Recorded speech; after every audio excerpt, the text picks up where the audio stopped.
रेखाताई रागात सुनेला कोमलला म्हणाल्या, तू कुणाला विचारून नाश्त्याला पोहे बनवलेस? आमच्या घरात पोहे कुणी खात नाही. हे ऐकून कोमलने आश्चर्याने सासूकडे बघितले आणि म्हणाली, आई, कोण म्हणालं घरात पोहे खात नाहीत? तुमचा मुलगा पोहे खातो आणि त्यांनीच मला नाश्त्याला पोहे बनवायला सांगितले आहेत. त्यांनीच दुकानातून आणून दिले आहेत. पण खूप वाईट गोष्ट आहे की तुमच्या मुलाला पोहे आवडतात आणि हे तुम्हालाच माहीत नाही. हे ऐकून रेखाताई रागाने लाल झाल्या आणि सुनेला मारायला पुढे आल्या. तसा कोमलने त्यांचा हात पकडला आणि म्हणाली, खबरदार आई, मी खूप दिवसापासून तुमचा फालतू राग बघत आले आहे. या घरात माणसे राहतात, पण तुम्हाला माणसांची कदर नाही. जे लोक जनावर नाहीत ते लोक जनावर नाहीत की काहीही खातील. तुमचा कंजूसपणा तुम्ही तुमच्याजवळ ठेवा. सुनेने हात पकडलेला बघून तिच्या सासूला धक्का बसला. कोमलचा आज लग्नानंतरचा सासरी पहिला दिवस होता. सासूचं वागणं बघून तिला सासरी पहिल्यांदा जेवण बनवताना खूप भीती वाटत होती.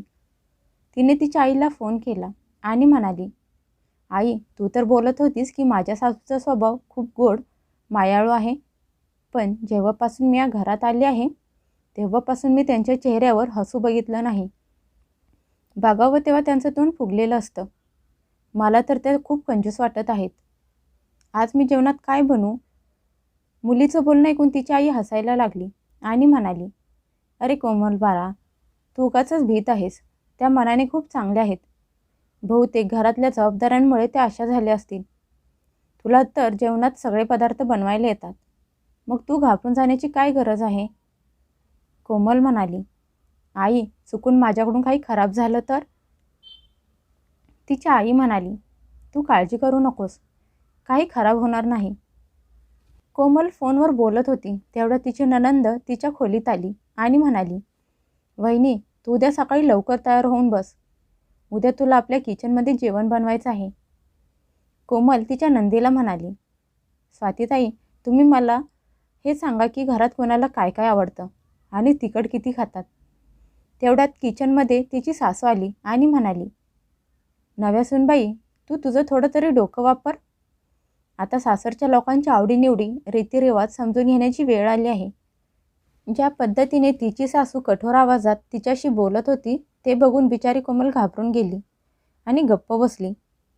सासूचा कठोर स्वभाव बघून कोमल मनातून खूप घाबरली होती. जेव्हा तिचा नवरा संजय खोलीत आला तेव्हा कोमल त्याला म्हणाली, अहो, आईंचा स्वभाव किती कडक आहे. हे ऐकून संजय हसायला लागला आणि म्हणाला, कोमल, तुला घाबरायची गरज नाही. दुसऱ्या दिवशी कोमलला उठायला उशीर झाला म्हणून तिची नणंद येऊन दार वाजवायला लागली. दाराचा आवाज ऐकून कोमल दचकून जागी झाली आणि दार उघडून बाहेर आली. बघितलं तर दारात तिच्या नंदेसोबत तिची सासू उभी होती. त्यांच्या डोळ्यात राग स्पष्ट दिसत होता. त्या रागात म्हणाल्या, कोमल, तुला सासरे येऊन 2 दिवस झाले आहेत आणि तू आत्तापासूनच उशिरा उठायला सुरुवात केली आहेस. सकाळचे 7 वाजले आहेत आणि चहाची वेळ होऊन गेली आहे. एवढी तरी काळजी घ्यायची होतीस की घरात अजून पाहुणे आहेत. सकाळी सकाळी सासूचा ओरडा पडल्यामुळे कोमलच्या डोळ्यातून पाणी आलं. हे बघून तिची नणंद म्हणाली, वहिनी, हे तुझं माहेर नाही तर सासर आहे. इथे डोळ्यातून पाणी काढून कामं होणार नाहीत. आता तू लवकर आंघोळ करून तयार होऊन किचनमध्ये ये. मायेलेकी रागात डोळे मोठे करून कोमलकडे बघत निघून गेल्या. कोमल खोलीत बेडवर येऊन बसली आणि सासूचा रागीट चेहरा आठवून रडत होती. मग उठून आंघोळ करून तयार झाली आणि नणंद बोलवायची यायची वाट बघायला लागली. कारण घरात खूप पाहुणे होते आणि तिला एकटीला किचनमध्ये जायला विचित्र वाटत होतं.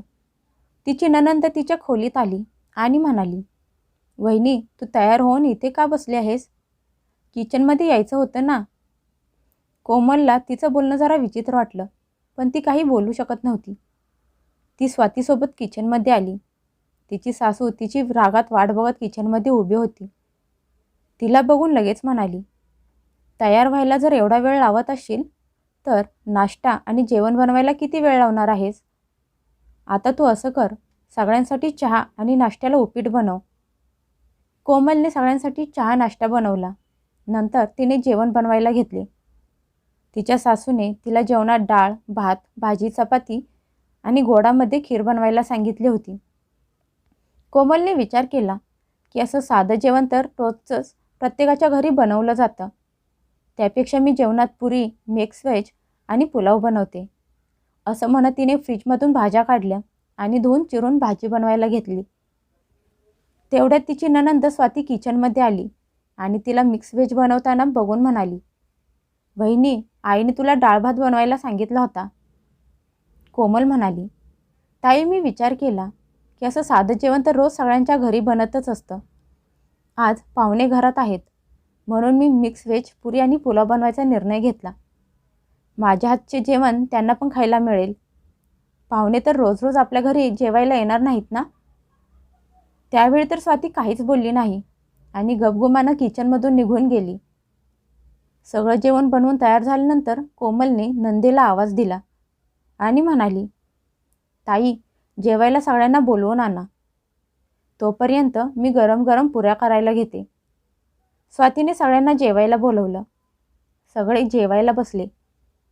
जशी तिची सासू जेवायला बसली आणि ताटात पुरी, मिक्स व्हेज, पुलाव बघितलं तशी ती हैराण झाली.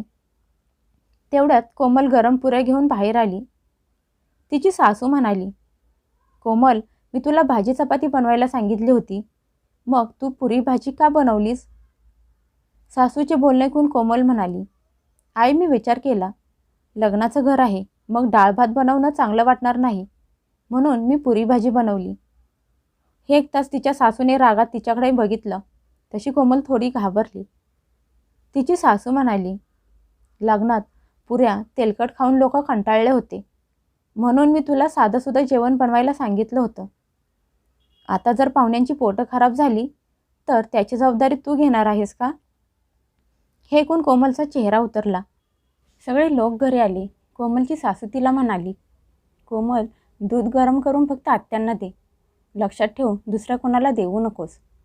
कोमल किचनमध्ये गेली. आत्यांना दूध देऊन सासूच्या खोलीत येत होती. तेव्हा तिच्या सासूला तिने बोलताना ऐकलं की बरं झालं राहिलेलं जेवण पॅक करून घेऊन आले, नाहीतर त्या लोकांनी राहिलेलं जेवण फेकून दिलं असतं. कमीत कमी सकाळच्या जेवणाचं तरी भागलं. आता सकाळी फक्त सुनबाईला चपाती बनवायला सांगते. हे ऐकून कोमल सुन्न झाली, कारण उद्या सकाळी आत्या तर त्यांच्या गावी परत जाणार होत्या. मग हे रात्रीचं जेवण खायला घालून त्या लोकांना पाठवणार आहेत का?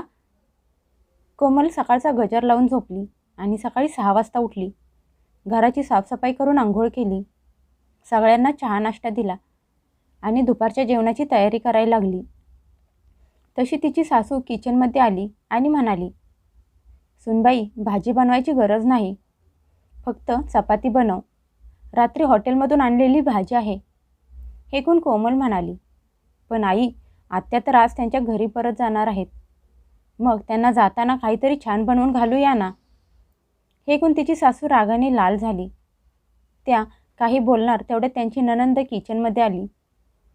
त्यांची नणंद कोमलला म्हणाली, कोमल, तू खूप चवदार जेवण बनवतेस. वहिनी, तू असं चवदार छान जेवण कधी खाल्लं नसणार. बरोबर बोलत आहे ना मी? नंदेचं बोलणं ऐकून रेखाताई हसल्या, पण मनातून खूप चिडल्या होत्या. त्या मनात म्हणाल्या, एकदा ताईंना त्यांच्या घरी जाऊ दे, मग सुनबाईकडे बघते. सासूचं वागणं बघून कोमल हैराण झाली. सगळे जेवायला बसले होते. कोमलसोबत आत्यांची सून नान बनवत होती. जेवण झाल्यानंतर आत्या म्हणाल्या, कोमल, आज जेवण करून खूप मजा आली. आम्हाला तर वहिनीच्या घरी आल्यावर एवढं छान जेवायला कधी मिळालं नव्हतं, पण तू तर कमाल केलीस. रेखाताईंना नंदेच्या बोलण्याने त्यांचा अपमान झाल्यासारखं वाटत होतं.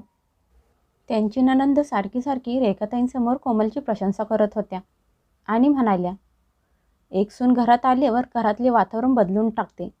वहिनी, तू तर खूप नशीबवान आहेस. केवढी छान गुणाची सून मिळाली आहे. रेखाताईंना सुनेची प्रशंसा केलेली सहन होत नव्हती. आत्यांनी घरी परत जायच्या अगोदर कोमलच्या हातात एक बंद पाकिट दिले आणि म्हणाल्या, हे तू बनवलेल्या जेवणाचे गिफ्ट आहे. तुझ्यामुळे आम्हाला डाळ भात खायला लागला नाही. हे ऐकून कोमल तर हसत होती, पण तिच्या सासूच्या मनाला नंदेचं बोलणं सुईसारखं टोचलं होतं. जशी त्यांची नणंद त्यांच्या कुटुंबासोबत त्यांच्या घरातून निघून गेल्या, तसे रेखाताईंनी कोमलच्या हातातून पाकिट हिसकावून घेतलं आणि म्हणाल्या, बघू तरी सुनबाई, माझ्या नंदेने तुला यात काय दिलं आहे ते? त्यांचं मन तर खूप छोटं आहे. माहीत नाही तुला कसे बंद पाकिट देऊन गेल्या. मोकळं पाकिट तर दिलं नाही ना? कोमल अचानक सासूचं वागणं बघून हैराण झाली होती. तिला राग पण आला होता. तिने रागात नवऱ्याकडे बघितलं, पण संजयने तिला डोळ्यांनी शांत बसायचा इशारा केला. रेखाताईंनी पाकिट उघडून बघितलं तर त्यात 5,000 रुपये होते. ते बघून त्यांचे डोळे मोठे झाले. हे बघून संजय हसत म्हणाला, आई, कंजूस आत्या नाही तर तू आहेस. आत्या तर कंजूससोबतच कंजूसपणा करते.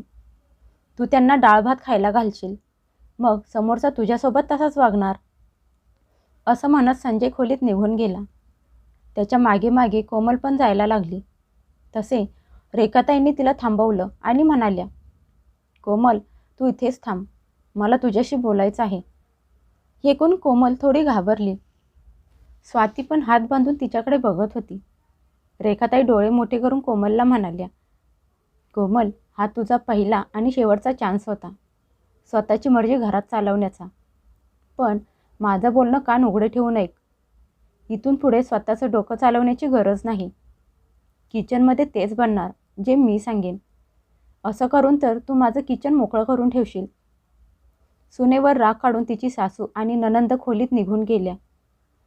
कोमलला तर कळतच नव्हतं की तिच्या सासूची नक्की इच्छा तरी काय आहे. असं तिनं काय बनवलं होतं. ही गोष्ट जेव्हा तिने नवऱ्याला सांगितली तेव्हा संजय म्हणाला, आई जे काही करायला सांगते ते करत जा. तुला पण स्वतःवर लोड घ्यायची गरज नाही. कोमलने पण तसाच विचार केला की काय फरक पडू शकतो. त्या जे सांगतील मी तेच करत जाईन. कोमलने दुसऱ्या दिवशी नाश्त्याला इडली सांबर बनवले. ते बघून तिची सासू खूप चिडली आणि म्हणाली, कोमल, तुला किचनमधले निर्णय घ्यायची जबाबदारी कुणी दिली आहे? तू तर तुझ्या मनाने करत आहेस. मी तर तुला कालच समजावून सांगितलं होतं की मला विचारल्याशिवाय स्वतःच्या मनाने काही करत जाऊ नकोस. कोमल म्हणाली, आई, ताईंना इडली खूप आवडते म्हणून मी विचार केला की बनवून द्यावी. हे ऐकून त्यांचा राग अजूनच वाढला. त्या म्हणाल्या, कोमल, स्वातीचं नाव घेऊन खोटं बोलायची गरज नाही. तुला चांगलंच माहीत आहे माझ्या मुलीला काय आवडतं ते. तुलाच खायची इच्छा झाली असेल म्हणून बनवले असशील. पण आम्हाला साधं जेवण खायला आवडतं.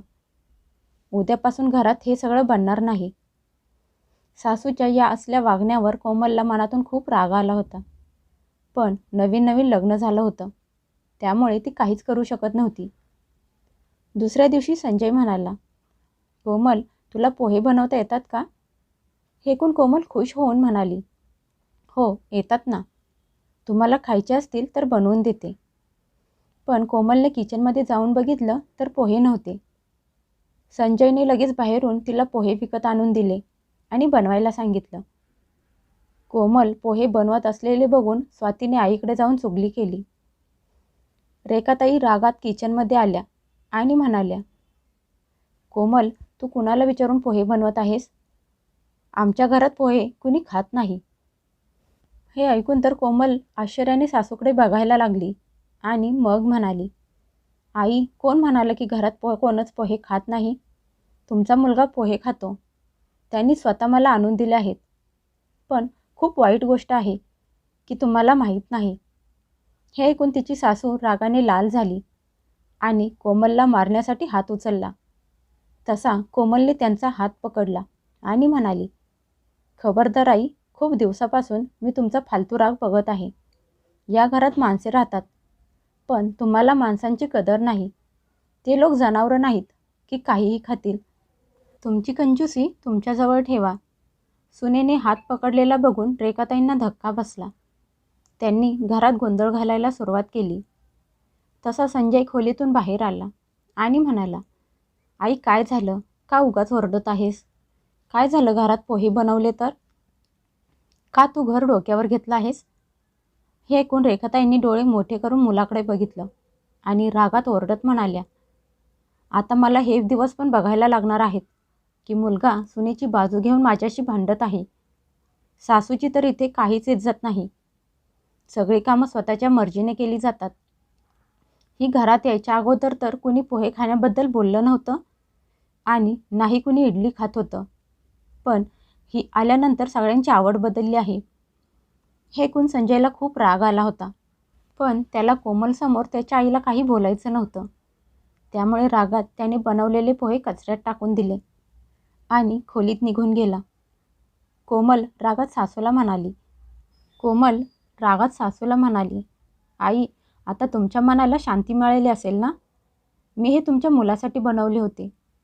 त्या दिवशी रागात कोमलने घरात काहीच बनवलं नाही आणि रागात खोलीत निघून गेली.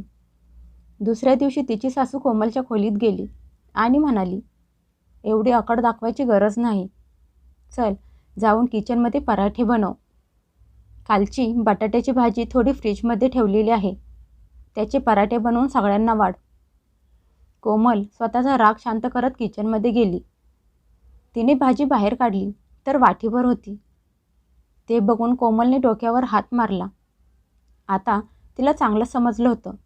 तिची सासू नुसती कंजूस नाही तर महाकंजूस आहे. सगळे नाश्ता करायला बसले तर रेखाताई संजयला म्हणाल्या, उद्या तुझे काका काकी येत आहेत. ते लोक तुझ्या लग्नात आले नव्हते, त्यामुळे आता तुझ्या बायकोला भेटायला येत आहेत. हे ऐकून कोमलच्या मनात हाच विचार आला की तिची सासू त्यांच्यासमोर पण अशीच वागणार आहे. आता काही पाहुण्यांना पण या डाळ भात करून खायला घालणार आहेत का? दुसऱ्या दिवशी रेखाताई त्यांची जाऊ यायच्या अगोदर सुनेला म्हणाल्या, कोमल, चहासोबत बिस्किट दे आणि जेवणात डाळ भात भाजी चपाती बनव. हे ऐकून कोमल हैराण झाली. जेव्हा तिने ही गोष्ट नवऱ्याला सांगितली तर संजय म्हणाला, मी आईच्या अशा वागण्याला कंटाळून गेलो आहे. कोमलने मनातल्या मनात ठरवलं की ती सासूचं हे बोलणं अजिबात ऐकून घेणार नाही. जेव्हा पाहुणे घरी आले तेव्हा कोमलने चहा बिस्किट आणि त्यासोबत समोसे आणि ढोकळा पण आणून ठेवला. हे बघून तिच्या सासूने डोळे मोठे केले, पण कोमल त्यांच्याकडे बघून न बघितल्यासारखे करत होती. स्वातीने आईला इशारा करून सांगितलं, पण यावेळी त्या शांत बसल्या. पण जेवणात त्यांनी जसं पनीर, पुलाव, कोशिंबीर बघितलं तसा त्यांच्या रागाचा पारा चढला. त्या सगळ्यांच्या समोर म्हणाल्या, अगं कोमल, एवढं भारी जेवण कशाला बनवलं आहेस? आम्हा लोकांचं वय नाही असं जेवण खाण्याची.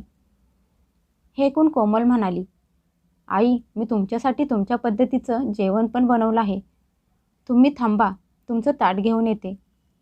कोमल किचनमध्ये गेली आणि डाळ भात घेऊन बाहेर आली आणि म्हणाली, आई, मला माहीत आहे तुम्हाला एवढं भारी जेवण खाल्लं जाणार नाही, त्यामुळे मी तुमच्यासाठी डाळ भात बनवला आहे.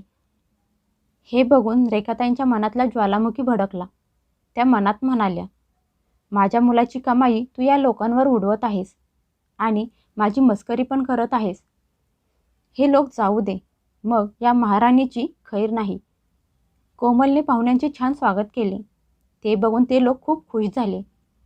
त्यांची जाऊ तर सारखी सारखी रेखाताईंसमोर कोमलची प्रशंसा करत होती. ती म्हणाली, खूप वर्षांनी तुमच्या घरात असं जेवण खायला मिळालं आहे. ताई, तुम्ही काळजी करू नका, तुमची सून तुमची इज्जत खूप वाढवेल. रेखाताईंना सुनेची प्रशंसा केलेली आवडत नव्हती. त्यांच्या जावेने जाताना कोमलला एक सुंदर साडी आणि बंद पाकिट दिले. तिच्या सासूची नजर त्या पाकिटावर होती. जसे ते लोक घरातून गेले, रेखाताईंनी सुनेच्या हातातून पाकिट हिसकावून घेण्याचा प्रयत्न केला, पण यावेळी पाकिट कोमलने खूप घट्ट पकडले होते. कोमल म्हणाली, आई, तुम्ही हे काय करत आहात? हे मला मिळालेलं आहे, म्हणजे ते माझ्यासाठी आहे. हे ऐकून तिची सासू ओरडली आणि म्हणाली, हे घर माझं आहे आणि जो खर्च होत आहे तो पण माझाच आहे. हे ऐकून कोमल पण मोठ्या आवाजात म्हणाली, आई, तुम्ही तर पाहुण्यांना डाळ भात खायला घालून परत पाठवून देता, पण मला जे मिळालं आहे ते माझ्या मेहनतीचं फळ आहे. मला तुमच्यासारखा पाहुण्यांचा अपमान करता येत नाही. तुमच्या स्वार्थी आणि लालची स्वभावामुळे पाहुण्यांच्या मध्ये तुमची अशी इज्जत बनली आहे. पण मी आणि संजयनी ठरवलं आहे की पाहुण्यांच्या पाहुणचार आम्ही आमच्या मर्जीने करणार. आमच्या मनाला येईल तसं त्यांचे स्वागत करणार आणि घरात तेच बनणार जे आमची खायची इच्छा होईल. हे ऐकून तिची सासू सुनेच्या तोंडाकडे बघायला लागली.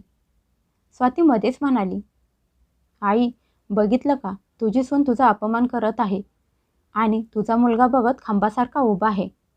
तिला काहीच बोलत नाही. रेखाताईंनी खूप आशेने मुलाकडे बघितलं. तसा संजय म्हणाला, आई, तुझ्या या कंजूसपणामुळे आमचा खूप अपमान झाला आहे. पण आता अजून नाही.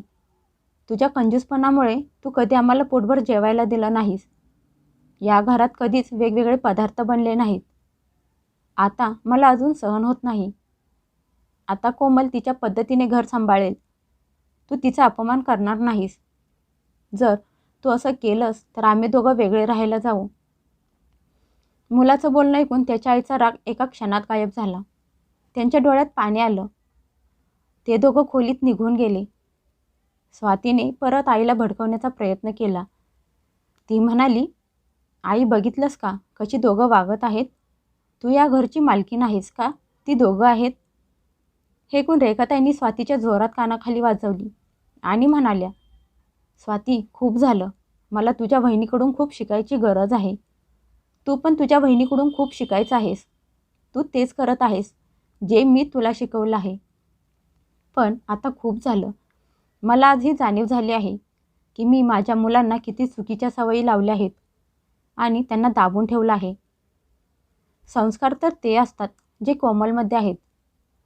संजयच्या लग्नानंतर जो कोणी या घरात येऊन गेला तो कोमलची प्रशंसा करत गेला. हे मला आज समजलं आहे की हे सगळं कोमलमुळं झालं आहे.